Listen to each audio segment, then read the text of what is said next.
Hello, you guys. Welcome to our channel. I'm your girl, Ms. LA with the LA Experience. Thank you guys for joining me to hear about this topic today of why hairstylists don't shampoo hair. Okay, so listen, this was a question that even I had as a hairstylist myself because I work my butt off. You know, I have to keep these licenses up. I have licenses in a couple of states, so I got to keep them up in those areas if I want to practice in those areas. Even if I travel to those areas, you guys, I have to have a license if I'm in somebody's salon. So I was just curious too, just like y'all, how is it these people are able to get away with, they don't have to have a license to, do hair? Okay. And I get it. I heard a whole lot of you guys' comments. Your comments were, I'm paying all this money and they don't shampoo my hair and I need a deep condition, all this stuff. Listen, y'all gonna hear me in a lot of videos. Y'all got choices.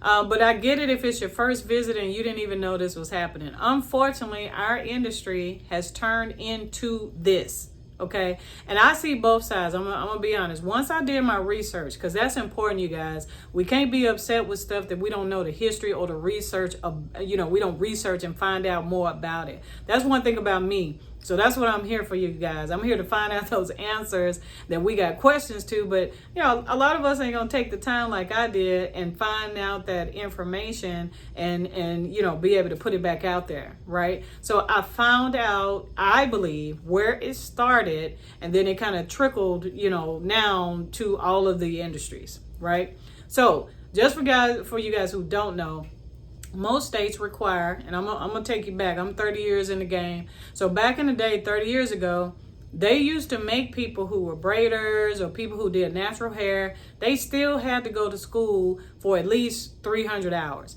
Most states require that you go to school for 1,000 hours, 1,500, 1,600 hours, right? Just depending on your state. Every state is different. That's what you guys probably don't know. None of the states are the same across the board.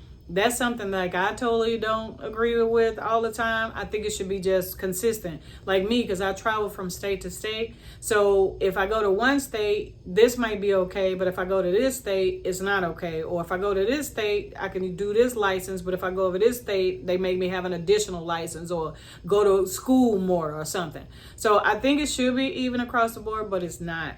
So back then, they used to make people, even if you were natural stylists, they had to go to school at least for 300 hours. And the reason they had to go to school for 300 hours was to learn, the about the anatomy of the scalp, the hair and health of the scalp, and infection control, right? Which should happen. But let me tell you something. As an educator in those schools, a lot of those schools don't have those specific programs. So people would come to school for 300 hours, but let's say in my class, we're on hair coloring. Well, those people who come for 300 hours, because there's not a separate class for them, then they will sit in my class for hair color, right? Because I can't do a separate class for them. They have to be where I am. So what would happen is when they 300 hours would happen, they go take the board, but it's not on what they thought it was going to be, right? And I get it, that this next thing happened. So I saw it was a young lady in Arizona. She actually went to the board about the fact that she didn't feel it was fair that she had to go to school for 1,600 hours in Arizona with 1,600 hours.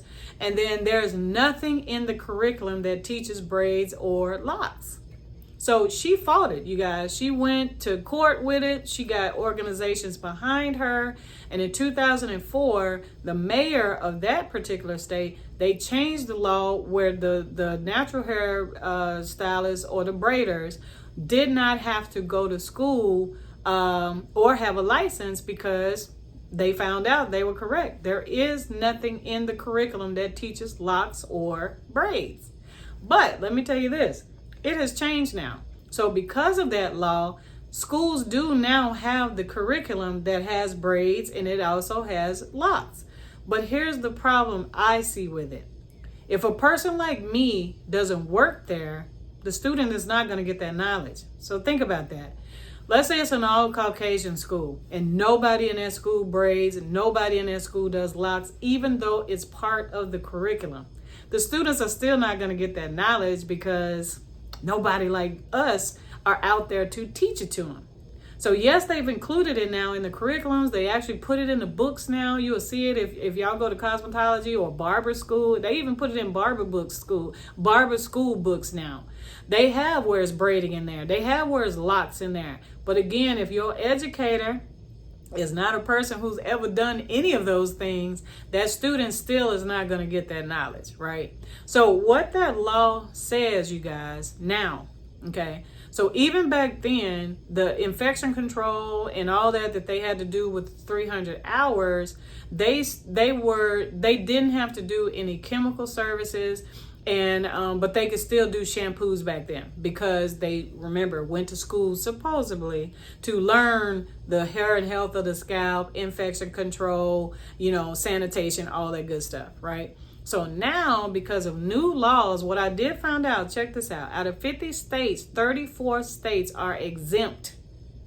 Texas is one of them. That's where I'm at right now. 34 states are exempt from having braiders have to have a license.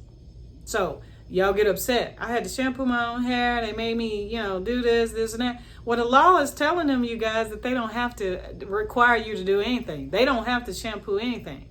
If you find braiders where they're shampooing and that type of stuff, they could be the people like me who they're licensed, right? Or they got their license back in the day where they had to go to school for 300, 500 hours and then get those licenses that taught them shampooing. So we really can't be upset. I know y'all upset, okay? I'm not telling you not to be upset, but we really can't be upset with people who the law has told them, y'all don't have to shampoo.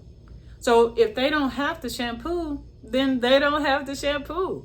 And then now we're all upset about it. The world is upset about it because now my scalp, I feel, is dirty, or I did the best I could with my own hair and I don't know what I'm doing. I didn't know what shampoo to use. And y'all got legit arguments, I promise. I'm not here to tell you you don't. Because trust me, I'm on your side too. I don't agree either that people should braid hair and all this, but if the law has allowed them to, I can disagree, but if the law tells them that they can do it, it's nothing I can do right now. Now, as a people, there is stuff you can do. You can report that stuff to the boards. You can go to the boards and tell them how you feel about it, why you believe that, these people should get their license, right? But at the end of the day, the law is telling them they don't have to. 34 out of 50 states is exempt from braiding. So here's the loophole. Here's what y'all are saying. But I ain't getting braids. I'm getting a lace front. I'm not getting braids. And they still telling me they not going to shampoo it. They not going to do this. I got to come already braided down. I got to come already, whatever. Well, at the end of the day, that's the loophole. What they can say is, if somebody comes in and say, hey, why you don't have a license? Well, I'm doing natural hair. The truth is, y'all, they are doing natural hair. If y'all hair is braided underneath or y'all just came in with y'all's natural hair, they are actually telling the truth. That's the loophole. That is the loophole, you guys. The loophole is saying that I'm doing natural hair. That's why they can knock the lace fronts out all day long. And then here's the thing that gets me as a stylist. They charging more for y'all to get those services than we are with the water and soap and conditioner. And then y'all come to our shops and then y'all got the nerve to complain about our price points, because I've been hearing a lot of people come in. I went to your page, you too expensive, this and that. Let me tell you something. I'm not expensive enough. Okay? I know girls right now that I've worked with who doing lace fronts way higher than I would ever charge for a lace front. I do sew-ins, and I got people who don't even touch your head. They tell you to come in already braided down, shampooed, and some of them, hell, they telling y'all to go find people who can even put the net on. And all they doing is stitching that braid hair, the tracks on there, and charging y'all what, $300 and above. So please don't complain about us, who whatever our prices are, but we're having to shampoo your hair, I'm having to blow dry your hair, condition. Let's do the whole step. Shampoo, condition, blow dry, braid down, stitch down the braid down, put the net on, and then sew your hair in and cut and style it. Listen to all of that. I really should be as much as those girls, if not higher than what they're charging. Right? So please stop complaining about our prices, the ones of us who are shampooing. But I wanted y'all to know exactly why they can get away with it. Now, here's the thing that y'all should know, and the people who doing it may not know, is most of these states do require you to have a license if you're using adhesives. So that goes for my lace front girlies who putting that glue on y'all's scalp and heads and they don't have a license. But here's another thing too, you guys. Are y'all asking questions? Clients, are y'all asking, are you licensed? Can I see your license? Do you see a license when you go there? Now, come on now. A lot of these stylists, especially if they're in their kitchens and garages or whatever they in, they probably don't have a license. That's why they there, right? Because a lot of buildings like mine I'm in now, if we don't have a license, we can't be here. They don't care if we braiding hair or what. If you don't have no license, you can't be in here. However, not all suites are like this. Some suites I've worked in, they don't care if you got a license or not, as long as you're paying this rent, right? So that's why a lot of stylists are not shampooing hair, because they don't have to. And again, I'm not against it. So please, stylists, who natural, you're doing it, don't think that I'm against you. I'm not against it. Could I convert to what they doing? Because that's what's happening too. A lot of us stylists who are licensed were like, bump it. They successful with y'all shampooing it and y'all okay with doing it on your own. I'm going to do it too. I could be that way. But here's the thing for me that I wouldn't want to do. I do quite a few short hair girls. So if I do a bunch of short hair girls and I tell you to shampoo and mold your hair yourself, I don't know what you put in your hair. Is it too much coconut oil? Is it too much, you put too much gel in it and now it's crunchy, white, flaky, brown, flaky? I don't know what you're doing.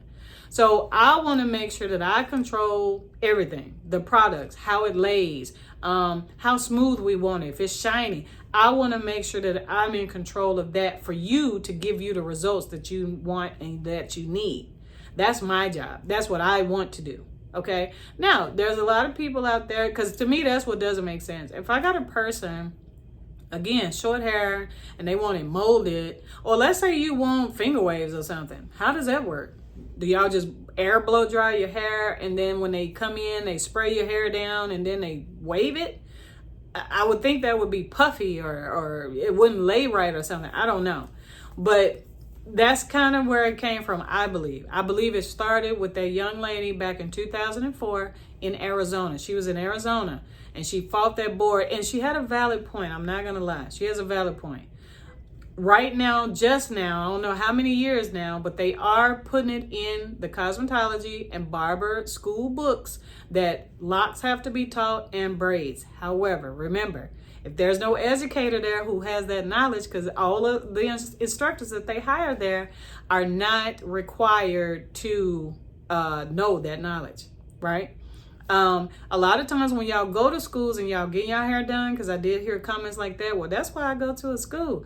Well, most of them braiders in there that y'all got in there who braiding your hair at the school or whatever they doing it because that's their own knowledge. It's not because the school gave it to them. It's because they came in with that knowledge. So, tip those girls or those guys who are in there, tip them, because most of the time that's their own knowledge. The school didn't give it to them.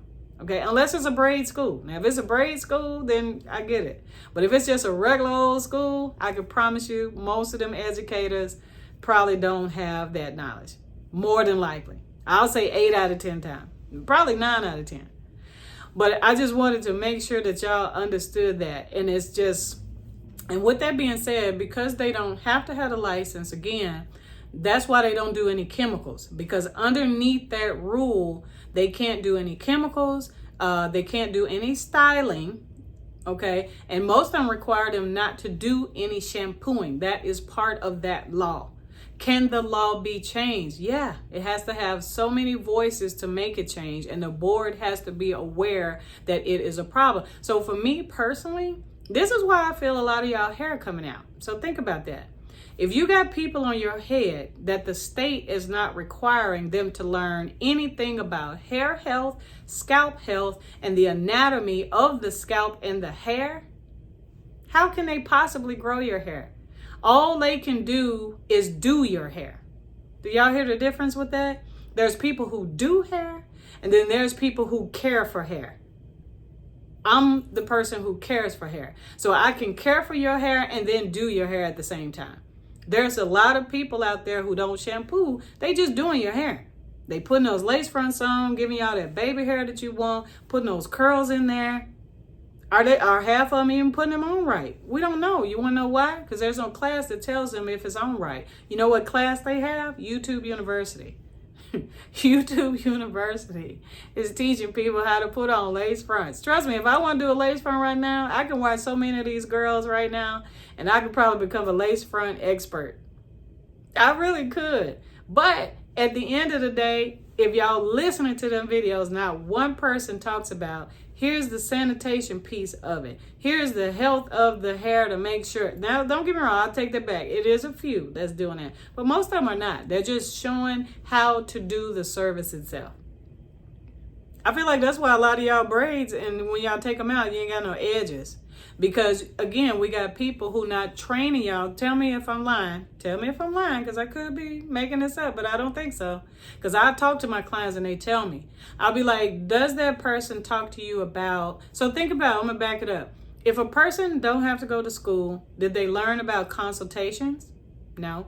That means they didn't learn when to tell you to come back in and have your hair serviced or maintained. Did they not?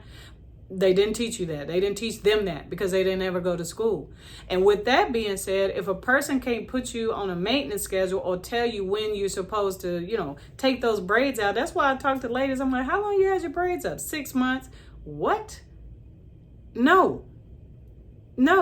In school, I personally, I'm speaking for me as an educator, I'm going to teach the students that. We need to talk about when to get your clients back in. And it's not about money. It's about the hair not falling off your head.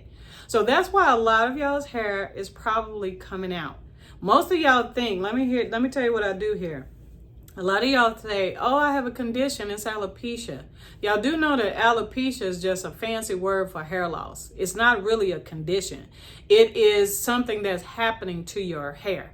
It's falling out. It's a hair loss. So most of y'all, oh, it's hereditary, this and that. And some of it could be. Some of it could be due to medicine. It could be due to a lot of things. But that's another topic. We'll talk about that another day. But a lot of times I do believe that's why a lot of y'all's hair is coming out, because we got all these stocking caps on, and we got all this, stuff wrapped around your head. Well, now the scalp is not able to breathe. Now the hair follicles are not able to breathe and do what they need to do and receive what they need to receive. So this could be a reason. I'm not saying it is. So please don't get it twisted and think that that's what I'm saying. It could be. That's the key words. It could be the reason.